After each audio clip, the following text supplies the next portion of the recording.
Hi, my name is Braden Jensen. This is our death model. We are going over the trials, the P1 and P2 values, which is depending on two different proportionality constants that we found. This is the death ratio, which is proportional to the initial population. On our P1, we assumed that because of the death ratio, being that the Skittles have a S on one side and no S on the other side, meaning that they either die or don't die. We will start with 25 because that is half of 50. We started with 50. We found that doing the math, we found that the C1, our proportionality constant, was a negative 0.693.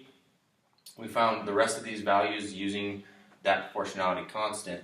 And then in the P2, we assumed that our proportionality constant K is negative 1/2 because they have a 50-50 chance of dying, and it's negative because they are dying.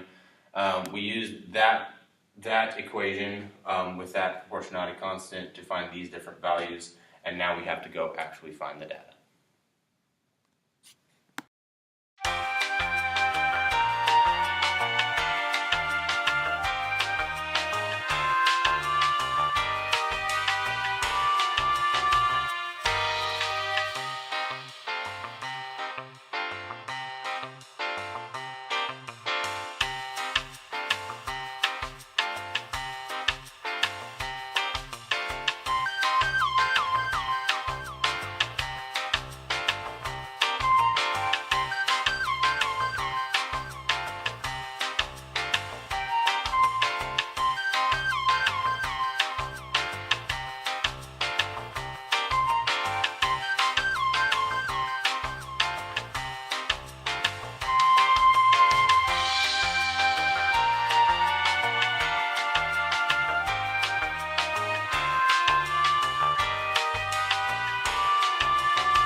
So after doing the experiment, we have the P actual values here. P actual comparing to P1 looks a bit different than what we thought it was going to look like. We thought the P actual was going to look like P1, but P1 here dies at trial 5, dies a lot sooner than P actual, which is trial 7, 8. P2 was more accurate, and as you can see, the values look a lot closer as well. We imagined that the population would just be population over 2 and die just by having each other each time, but it came out to be more like P2. Thanks, Braden. Now we're going to go on to our death plus immigration model. This is now called the death plus immigration model because it is similar to our death model, but instead of Skittles just dying at a 50-50 rate, we are also now adding in 10 Skittles every trial. And so what we kind of need to do is find our general equation with our population. We know that it's like the other one where it is the rate of the Skittles dying is proportional to P, our population at the time, but we're also each time sending in 10 more, so that's where this rate is proportional to P plus 10.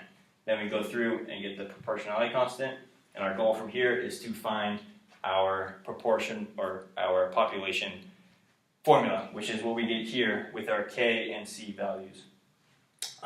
So then what's the point there? Now we need to find our C value.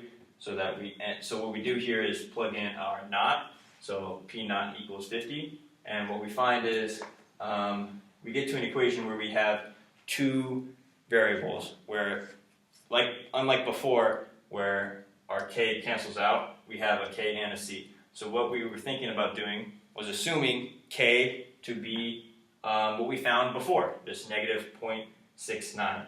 And when we did that, we found our C to be 14.4, and we got this equation by plugging in the rest. And we will show you later why we thought this was wrong. So when we thought that was wrong, we said, okay, let's do what we did for the other part, where we assumed K is the negative 1/2. And when we did that, we got this C equaling 30, and check the negative 10 over K, which is 1/2. This part equals 20, so we got this P equals 20 plus 30, E the negative 1/2 T. And we found those values up over here, and we placed them up here for you.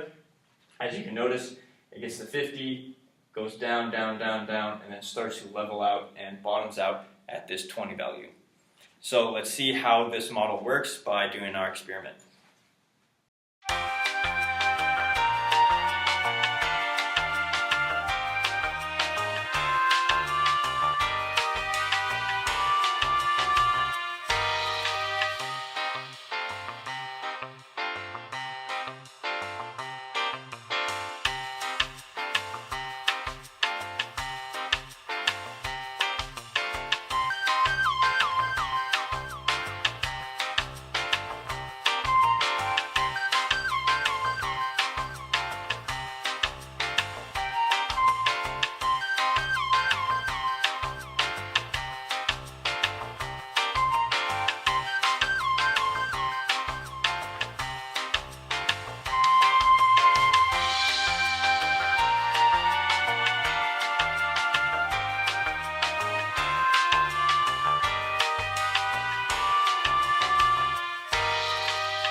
Hello, my name is Michael Harmon.